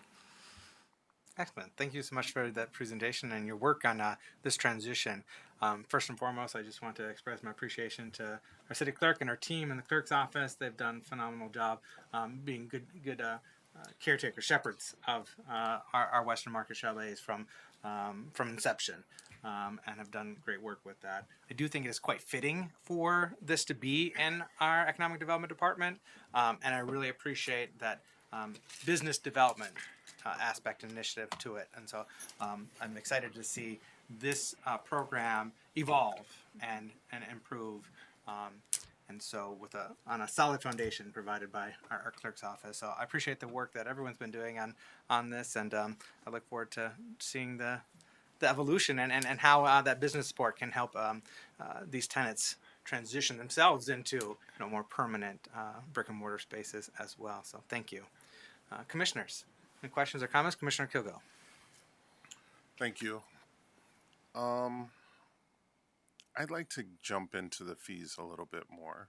So I'm very familiar with CAM fees. Can you tell me, if you know, if not, if you maybe could bring some information tomorrow on what the air conditioning and additional electrical fees looked like last year that we are eliminating, and then kind of what the CAM fees will look like? I understand this is downtown Muskegon, so regular real estate for a business owner would be quite costly. Our downtown is growing very quickly and very well, so it's a great opportunity for a small business owner or an up-and-coming business owner to get started. Their price per square foot, the prices of them though aren't like nominal. They're still a good hefty fee on them. So I'm just, and I definitely understand like both sides of the coin, helping a new business owner or small business owner get used to the CAM fees. I don't know how necessary they are at the current price. And I know that there's other things, that cost the city money to maintain. But if we are wanting to make this a good stepping stone for some businesses, I just don't know that they're necessary. Mm-hmm. So could you elaborate a little bit on the CAM fees and then the fees that we are eliminating? Yeah, so I think the air conditioning was an additional, and correct me, $300, and then I think electricity was. So the electricity was originally part of the rent, and then the air conditioning was also part of the rent, but you weren't allowed to run it unless you were there. And we found that several vendors were running it 24/7, and the bill went up a lot. And even though then we tried to address it by having those people who needed it on 24/7, having them pay for it, just those individuals, on the honor system, and that wasn't really working out either. So that's when we came up with, instead of trying to watch for that we would come up with the CAM fees, which cover the flowers that are out there, the porta-johns, the cleaning of the sand area, the raking of the sand, the cleaning of the we buy all these sand toys in the back area that really makes them look really well, because if the back area looks bad, then it makes the businesses look bad. I always discuss that with them. Also, the trash has to be picked up, so our Department of Public Works comes through there often to pick that up. So it's really just maintaining it and making it look really, really nice, which I think you got an estimate to get that done. And it was actually quite a bit higher than we were ever anticipating, because it was stuff that we were doing internally. And now we're looking to outsource it because it is so much work that this is really going to go a long way in covering those fees. Mr. Manager, you have something to add? Oh, sorry. I was just gonna say, we're looking at $52.94. Thank you. Just to reiterate, I'm sure you all know this, but for anyone that may be watching, the prices that we discuss are for the whole entire season, Yeah. not monthly. So Okay. That makes me feel better. That makes me feel better too. And I was going to just add to what the clerk was saying. We also had tried over a number of seasons to get the shop owners to do volunteer groups to do the cleanup of the sand area, and that wasn't consistent. There we go. That's the right word. So Yes. This past year, we even offered them to work up to 10%, take 10% off their bill for so many hours, and that did not work either. But we did offer that so they could actually work some of that off, but it didn't work. Awesome. Thank you. I have one last question. This may be for the manager or a different department. The sand lot behind the chalets, is that owned by the city? No. It's not. No. And is it true that someone is planning to develop that lot behind there then? That lot's owned by the Downtown Muskegon Development Corporation, and they're marketing it for sale. So it wouldn't just be the sand lot; it would also be the lot where the chalets are. So that's all one parcel. So the chalets were built with the intention of them being moved, so that when that lot does develop, they can easily be moved to another location, and we can kind of reimagine the program in a different spot. Thank you. Commissioner Cochin. Yes. I wanted to, first off, thank our city clerk for the excellent job that she's done over the years. Handling it, it's not easy, and there's a lot of creative solutions from what I've heard to try to fix some of these problems. So thank you very much, Ann. I wanted to ask you ladies about the price for the 3 years. So when there was on the screen, it looked like the price for somebody who's been in the chalet for 3 years is higher than somebody who's new. Is that accurate? Mm-hmm. And is the thought process behind that to try to get people to come that are new? Is that what I'm kind of trying to figure it out? Because most places offer a loyalty discount, right? You've been here, we appreciate you being here and being a staple here in the city of Muskegon, so there's a discount to stay. I think the overall goal for these chalets is so I know that it's been conversations that we've had in trying to figure out, what is that correct amount of years for when we continue to get the same applicants in, and I think this is kind of a route that we're taking at the moment, but we're open to, any other discussion and look into other opportunities, but the goal is to eventually get in a brick and mortar. Okay, yeah. I definitely understand that. I just think that it kind of hinders some places from staying down there. And I know myself personally, I like to go to places that I know are going to stick around. I don't go down to the chalets because every time I find someplace, it's gone. And so it's hard for me to want to keep going down there when stuff that I'm looking for is not there. Yeah, and I think the original intent, so I think you're accurate in that, but I think the original intent of the chalet was an incubator space. It got them some real world experience in regards to entrepreneurship to transition to more of a brick and mortar. So I don't think the program was ever designed for this to be somebody's primary business model for the duration of their business. We want them to transition to other spaces. Okay, thank you for that elaboration. I appreciate it. Thank you. Any other? Commissioner German. Yeah, thank you, Mayor. Thank you, Ms. Hines and Ms. Alexander. And I also like to thank Ann and her team, Madam Clerk, for the years of service you've done. And I remember when this program got started, and it's always good to see small businesses have an opportunity to be players in the game, to promote their business, their products. And this is a great opportunity to do that. And I commend you both on taking on this challenge. every year I always go down there and just stop in at each and one of those chalets and talk with the tenants there. And just the feedback and excitement that I hear, the opportunity that the city of Muskegon has given them to set up a business and pursue their dreams of becoming a successful business owner and hopefully, like you said, have an opportunity for a brick and mortar business. So I'd just like to say, with the continuance of this project, I think you ladies are the right ones that's going to push it and take it to new heights.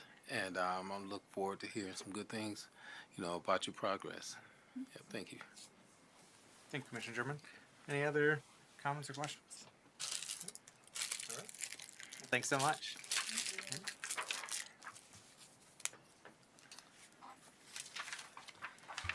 All right, next up, definition of family and single room occupancy. Being led by Planning Department. Good evening. Good evening. Kindly introduce yourself and please report out on this item for us. Mike Franzak, the Planning Director.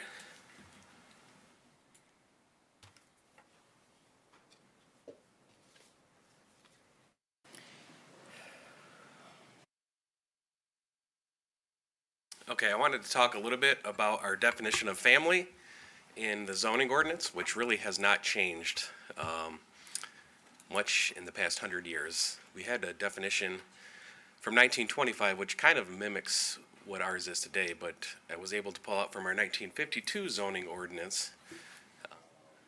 Pretty much stayed the same. Person or living alone or two or more persons customarily living together as a housekeeping unit in a dwelling unit as distinguished from a group occupying a hotel, club, boarding, or lodging house, fraternity, or sorority house. So it really was an unlimited number of people as long as it wasn't one of those group uses. But we know times have changed and housing arrangements have changed, especially nowadays. So I think it's worth looking into. This is what we have two definitions actually. Family, most zoning ordinances do. So the domestic family currently mimics what it was in 1952 with the addition of two more people. So one or more persons living together related by blood or marriage, adoption, and no more than two additional unrelated persons. Together in a domiciled single domestic housekeeping unit in the dwelling. We also have the definition of a functional. Really long. I won't get into that, but it's basically telling you that it could be any number of people as long as they're living together as a family and cooking together, cleaning together, and they're not a social sorority. But I don't know why this is in every zoning ordinance because I don't know how to define this or how I would supposed to go to somebody's house and have them define this for me. It would seem pretty easy for somebody just to say, yeah.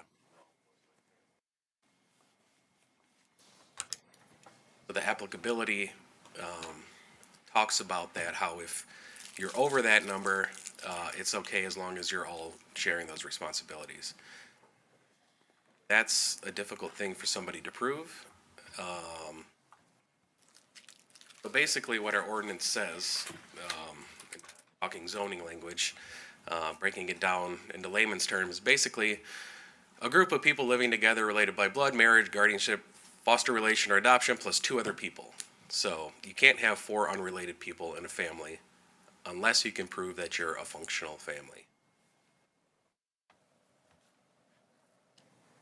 But is this what we're really seeing out there? I would say no. There are lots of people out there that are not meeting this ordinance. Get any calls on this? I rarely have ever gotten a call saying, I think there's too many unrelated people living next door. It really doesn't happen. There's a number of reasons why people would live together and break the family definition. We have friends living together Sometimes you can think of college students, especially when they're younger. You see a lot of that in college towns. We also have strangers living together who will even rent rooms with ads. And probably where I notice a lot of it is working with nonprofit agencies that place people in different living situations. So we have different nonprofit groups, and they'll take people who are leaving a sober living house and need to be placed in a living situation, or it's a prisoner reentry system, or people that age out of foster care and they need assistance as well because they have nowhere else to go. But the problem is, if you put more than 3 people that are unrelated, you're technically breaking the ordinance. So there's one group in particular that does a really good job of housing people coming out of sober living and prisoner reentry. And I know that they have a lot of houses across the city. I don't know where they are. I haven't asked them to tell me. I know that they're operating these with no complaints. And in talking with them, I know that they're not breaking the ordinance by much. Sometimes it's only 4 people, which is breaking it by 1. Again, we get no calls on this. No suspicion of this, but what we're technically doing with our ordinance is saying that these are illegal and somebody could make a complaint and we would have to investigate with that. Examples from what other cities are doing, it's almost like a copy and paste. I don't know who started the definition of functional family, but it's spread like a wildfire. And definition of a family in general is almost always the same, related by blood, marriage, plus whatever number they want to go with. We see Norton Shores, Grand Haven, Walker, and Detroit have the related by blood and marriage, but only plus 1 other person. Newport does not have a definition. They just go by function.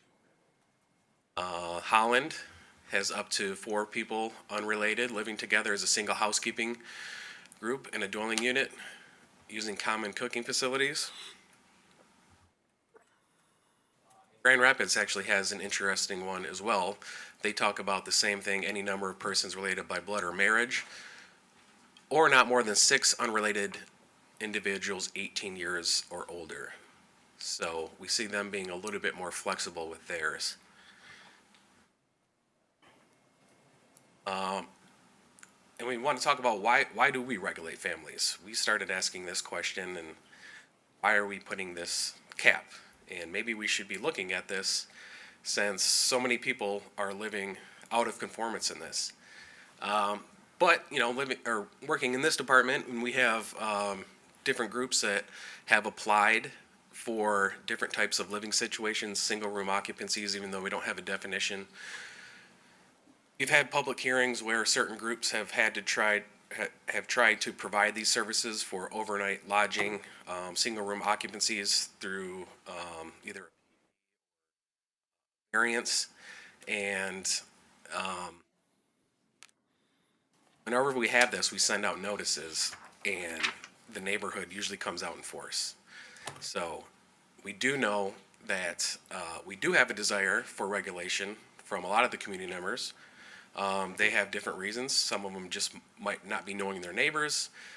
These places have a particularly high turnover rate, and with 6+ adults coming and going, different work schedules, they may feel like they have reduced privacy. We also have issues for overcrowding, and we can hear a lot of this from Corrections Department with some of the stuff that they're seeing, because they find a lot of these that end up being illegal.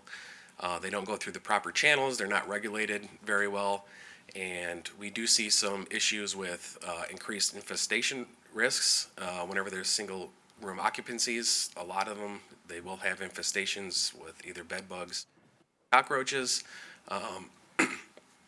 In talking with some of the inspectors today, they also made some good points that some of these houses just are not set up for it. They're just a little single family house. You might have 6 to 8 adults living in there, all using the same water heater, all the same furnace with restrictions on the thermostat.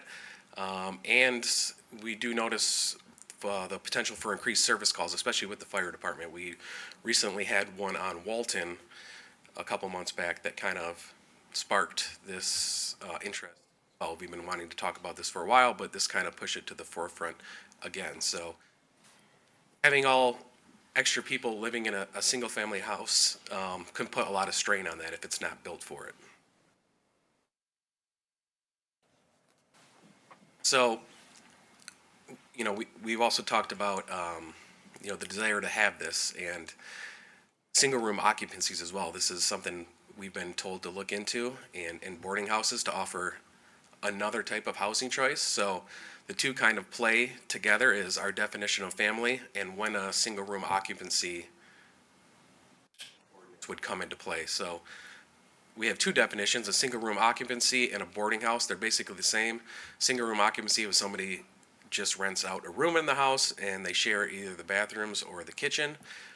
In a boarding house is pretty much the same, except there's actually a person living on site. So my recommendation would be to increase our number of family for what that means.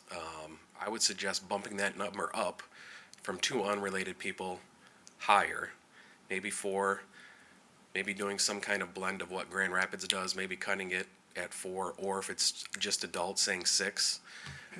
Because I think once you start getting into more than 5 or 6 adults, you're starting to put some more of that stress on that house, and maybe we should be looking at zoning districts which allow for larger housing types where we could allow these types of uses.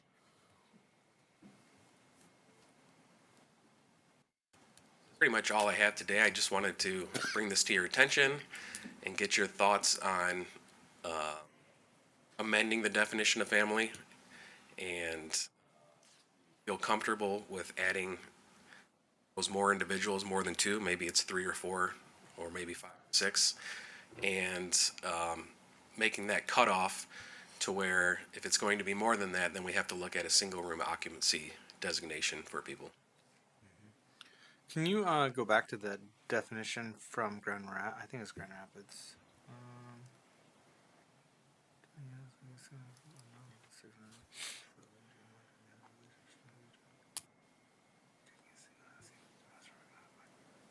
Go back one more. I think it's that one, but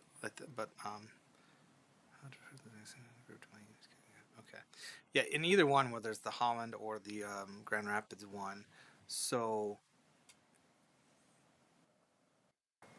SROs would be distinct from that. So like the Grand Rapids one, they may all have their own individual rooms. They're renting by the room, but because there's the they know one another essentially because it's like a distinct character and it's functionally equivalent to a family. So it's not like in this scenario it'd be everyone that's living there. You are choosing to live together for cost savings or whatnot, or just because you want to live with all your friends. And you have these shared spaces, including, kitchen spaces. And so if it were further isolated, meaning, okay, some random person, that'd be an SRO. Like, this would be okay.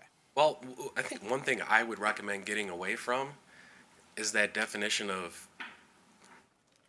people living as a family and sharing responsibilities and cooking, because I think that gets into something we're not even equipped to enforce. I think it's more important just the numbers of people rather than your cooking schedule and who cleans and takes care of responsibilities, because I think that's really hard for anybody to prove.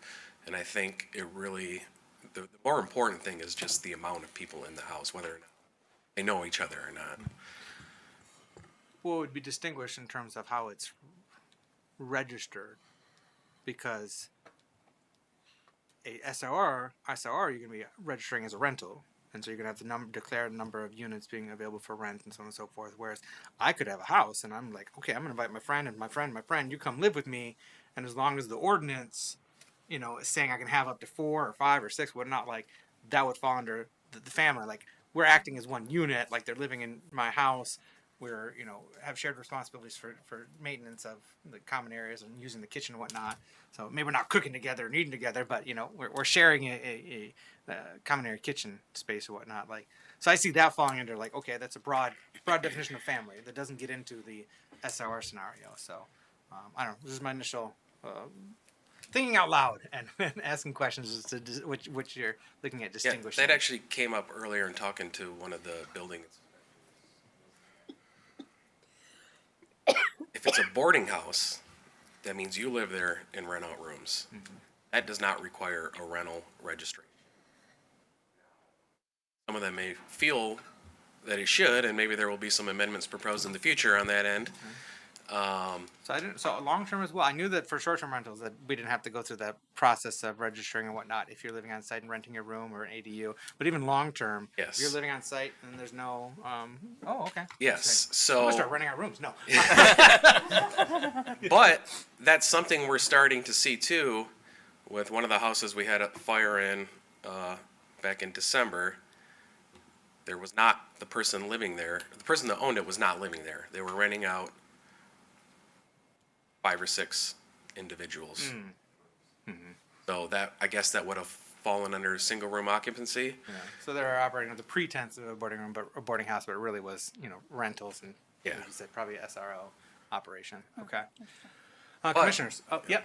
Well, Something else to just add? if someone's renting out a house too, they may rent to 4 separate people, all whom do not know each other, and it would essentially function the same as a functional family. There's not that many people in there. It's almost identical. Again, I think it's getting over that number of 8.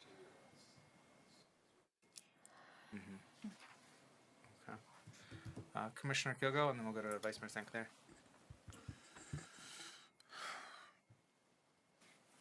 So I am a little confused. I think we contradict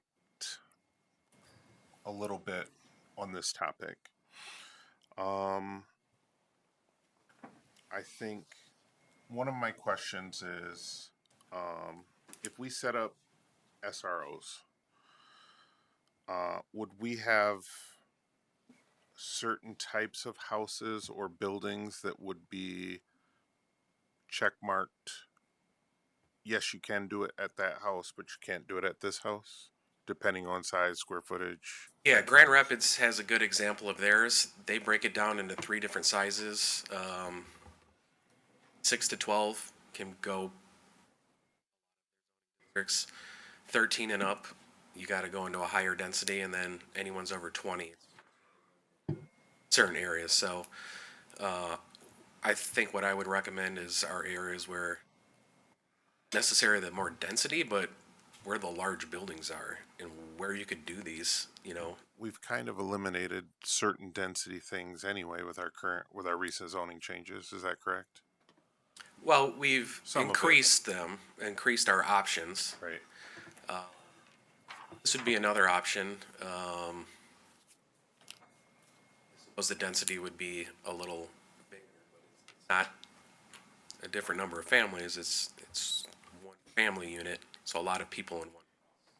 Where I could envision these being built is probably the best way to be built from the ground up, the way that they are, or the way that they should be. A lot of times, what we're seeing is people going into houses, renting out too many rooms. People are cramped; they weren't built for it. The furnaces can't be changed by individual tenants; they may be locked. There's also other buildings like former schools and churches where you could rehab it into something very large. For sure. So I actually don't mind us changing the actual definition of family. I don't think that we should react to one fire or certain incidents where our inspection team has run into a family that has infestations or bed bugs or roaches or whatever, just based on how many people are there. But I also think maybe a way for us to combat that is setting bedroom or square footage limits on certain single family houses. And yes, then if somebody wants to build a bigger building or rehab a building and make it specifically single room occupancy. But if we look into the neighborhoods where the housing stock's already there and say, okay, that is a 1 bedroom, 1 bathroom, it's 850 square feet.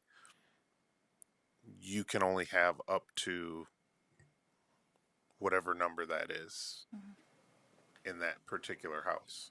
Some families are going to be bigger than others, though, so it could be a 6-person family, mom and dad, 4 kids. Dad works, mom stays home with the kids, and they make a 2 bedroom work for them. So I just want us to be careful on, because we almost tick the ticker back a little bit with the zoning, the super great progressive zoning changes that we just recently made, by then saying, okay, well, we're going to limit our single family housing to 5 people, 6 people, 7 people, 8 people.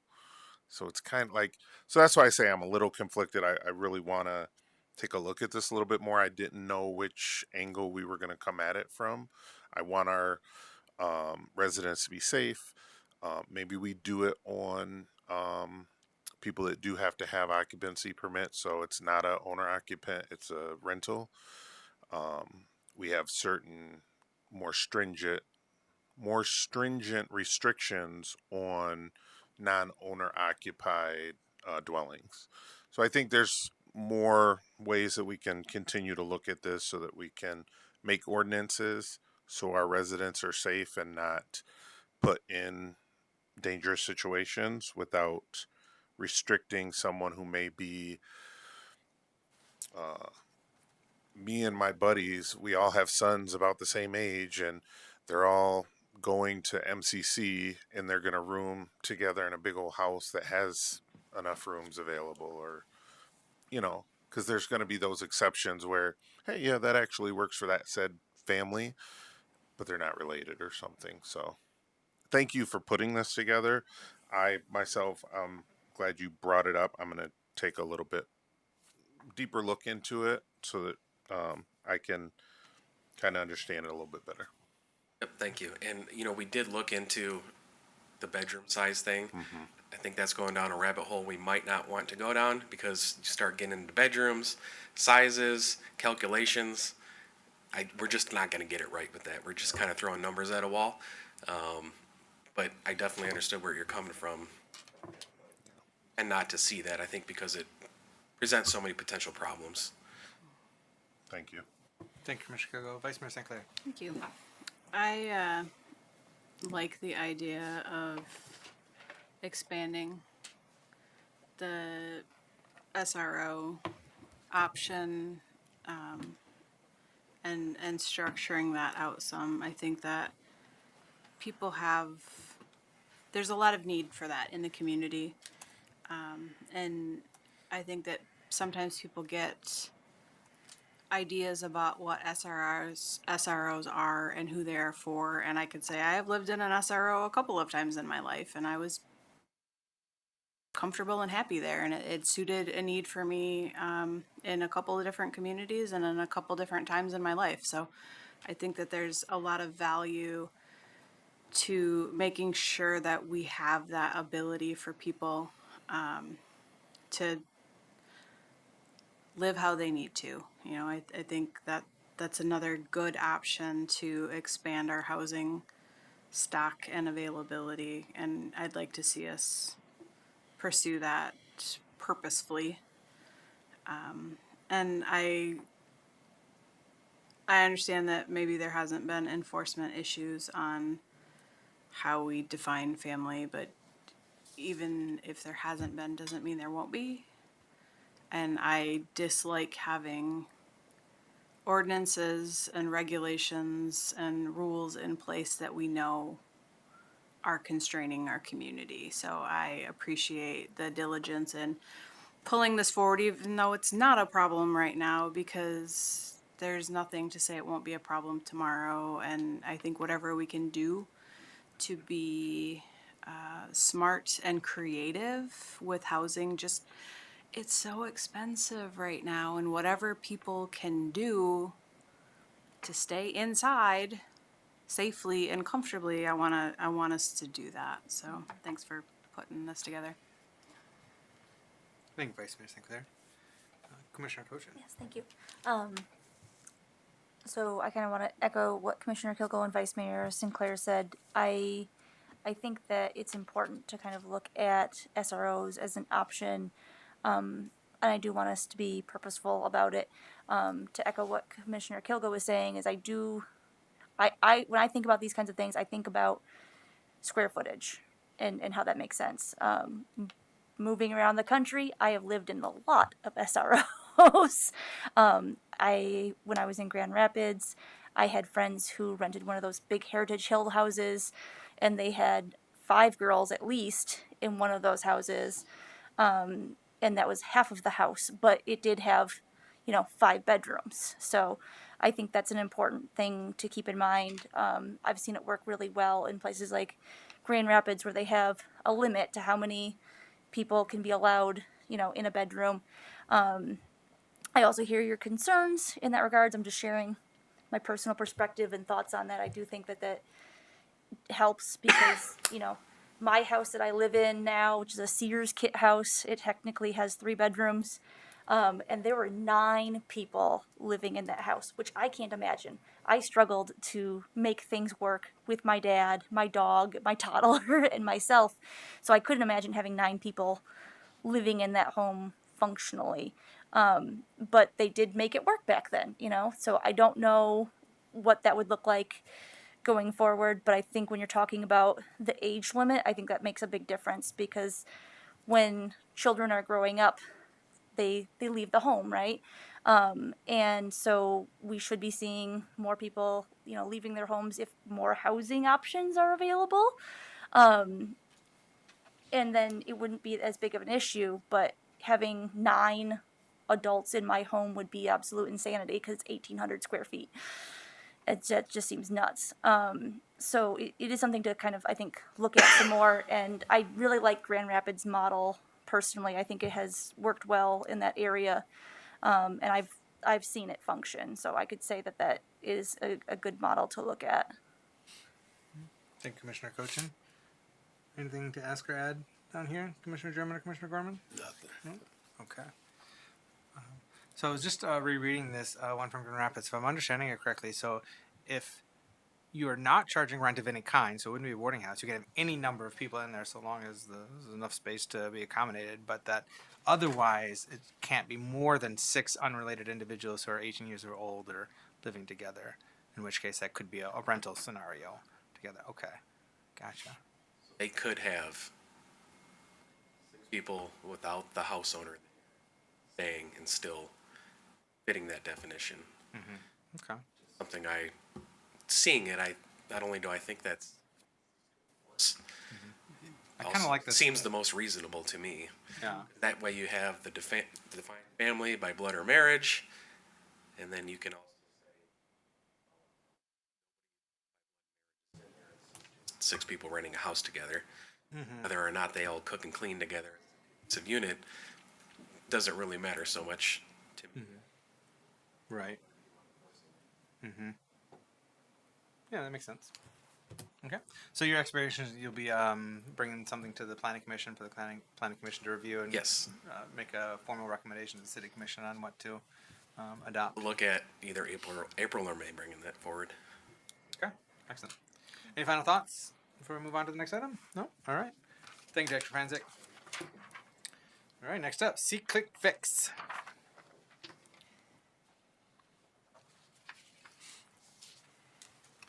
Welcome back. If you would kindly introduce yourself again. Of course. Derek, heads up. This is the one with the video. Good evening again. I'm Deborah Sweet, the Community Engagement Manager for the City of Muskegon.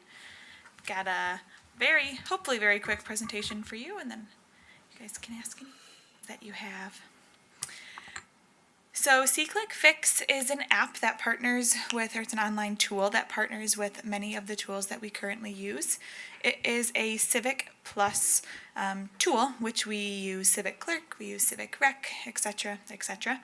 So this is an additional tool that city staff have been exploring. So this is an introduction for you guys and an opportunity to ask questions. As good as I could probably explain this, I did find a very quick, it's like 35-second long video that explains what C-Click Fix is and how to use it. We're going to cross our fingers and hope that it works. Are those 311 requests piling up? Are residents frustrated by lingering pothole repair, graffiti removal, and late bulky item pickup? Empower your local government and residents with Civic Plus's comprehensive 311 request management solution. The C-Click Fix 311 CRM gives residents the ability to submit requests anytime, anywhere, and stay informed from submission through resolution. The system gives government staff tools to manage requests, assign work orders, and communicate with residents, leading to all-around positive community results. Take the self-guided demo today. That was it. Pretty fast, right?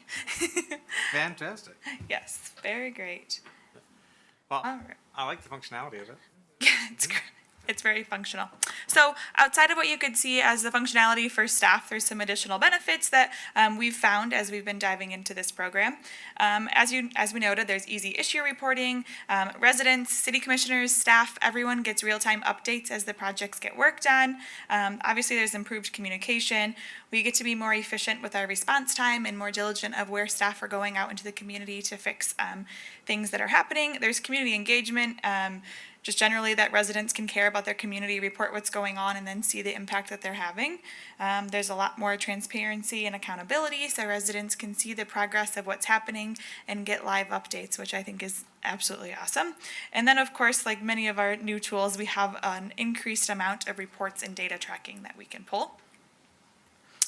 I want to talk through you guys very quickly. You kind of saw online how you can submit a request.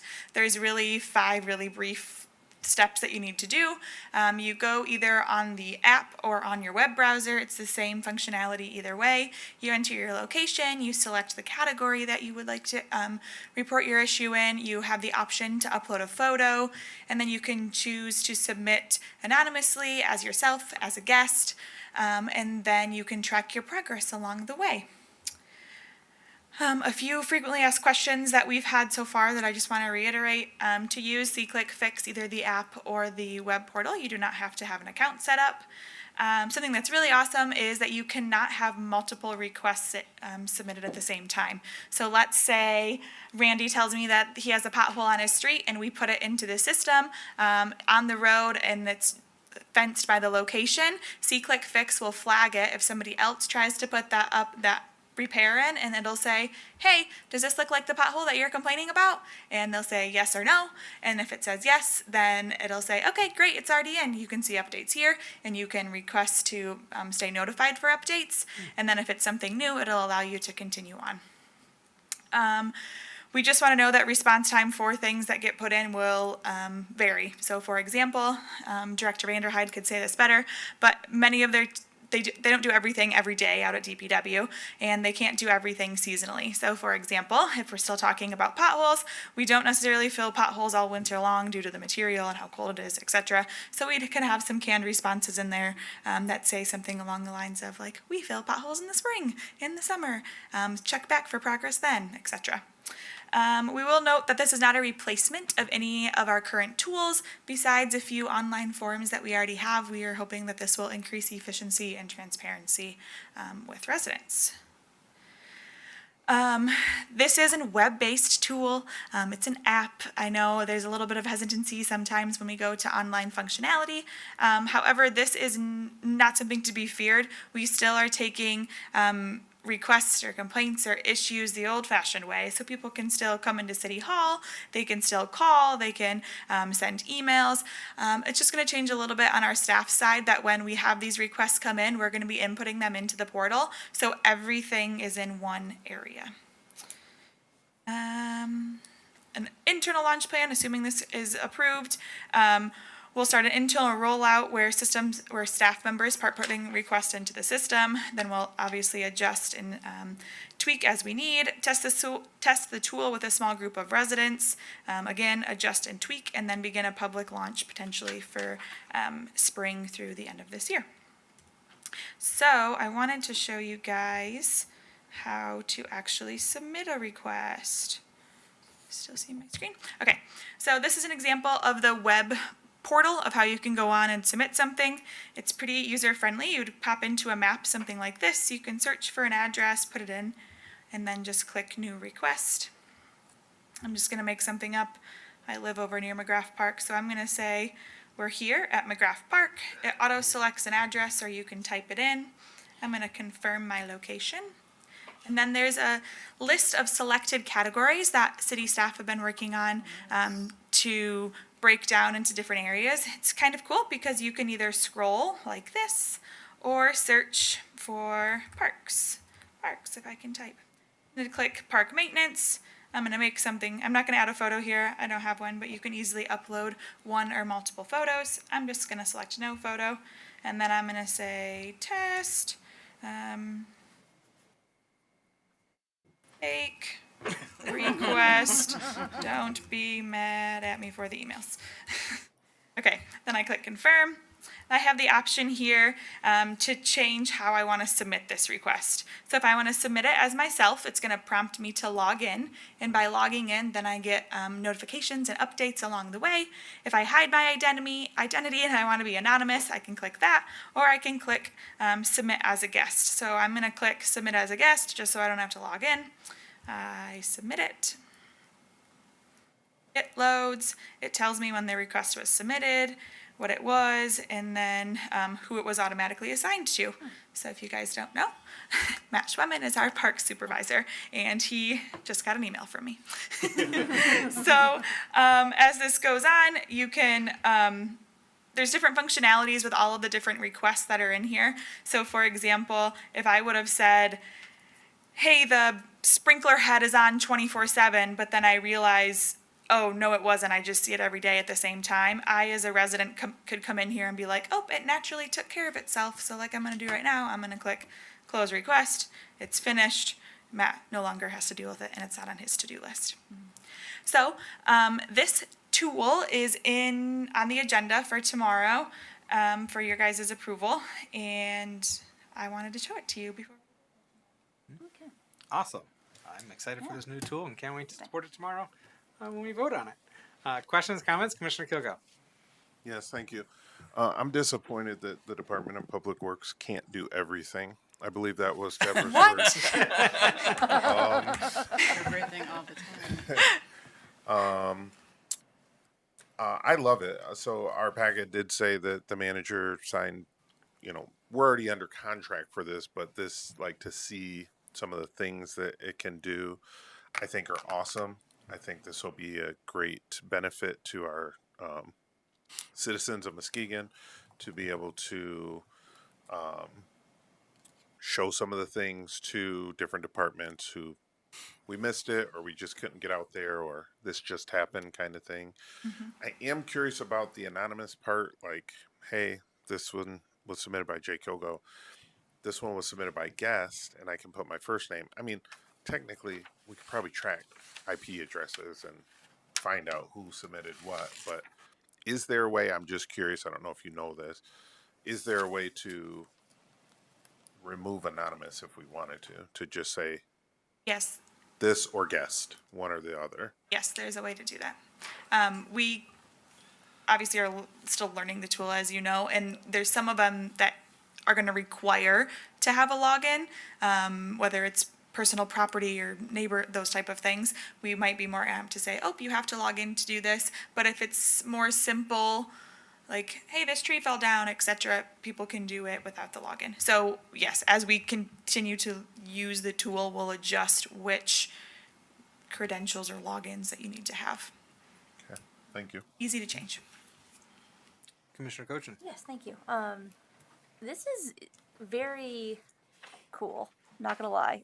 So as somebody who worked for Republic Services previously and handled those phone calls about that missing trash, let me tell you, having something like this to submit to the city versus having to type up the form or fill it out manually and then faxing it to you guys, which we were doing a couple of years ago, I think this is a big improvement. So I'm excited about that.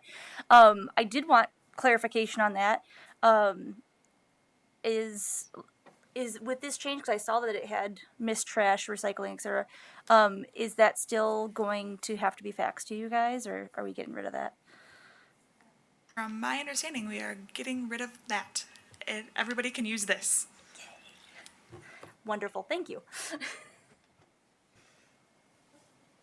We're also going to be getting rid of the sticky notes that we currently use to pass out assignments sometimes. Yes. Oh, Yeah. Buy sticky notes. Yeah. I love sticky notes. That makes me sad. Any other questions or comments, commissioners? Commissioner German. Yeah. What is the cost for this? The cost is roughly $37,000 per year. Okay. And that includes maintenance and all of that stuff. Yep, it has a 24/7 support staff who they've been fantastic. We've been working with them for roughly 8 months now to decide which requests we want in the system and how to upload them and uploading our map geographies and all these different things. And they're really great. They probably reply to me within 5 minutes to an hour. If it's an email and if it's a support, they're right on it. So they're there to help us with anything. And we are also getting an app to be able to use that's custom to Muskegon that interfaces with all C-Click Fix users. So I'm very excited. It comes with maintenance, it comes with updates, all of those things. Okay, and just one other thing. First, the history, how long they provided this type of service to municipalities. Do you have any background, anything on that? Many years, and many of our surrounding municipalities are also using C-Click Fix. Okay. I don't know the specific year off the top of my head. But it's been around for a Yeah. while. Yes. Yeah. Thank you. Anything else, commissioners? All right. This will be on our consent agenda tomorrow for formal vote. All right. Thank you so much.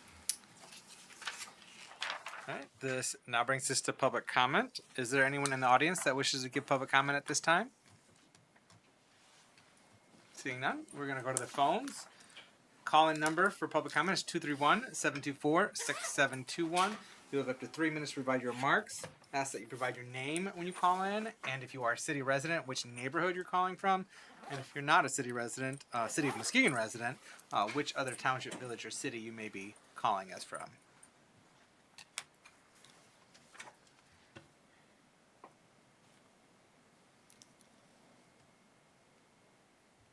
And this is just general public comment. Time for you to give your perspective and thoughts and input to the City Commission.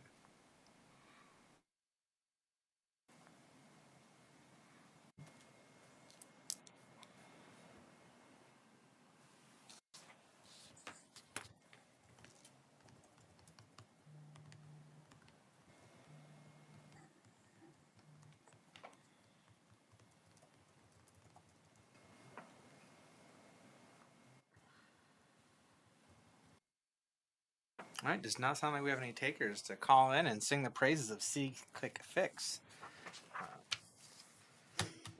I'm excited for C-Click Fix. All right. With no public comment, I would entertain a motion to adjourn. So moved. We have a motion by Vice Mayor St. Clair, supported by Commissioner Kogo to adjourn. All in favor, please indicate by saying aye. Aye. All opposed, the same sign. We are adjourned. Thank you. Take care and be well.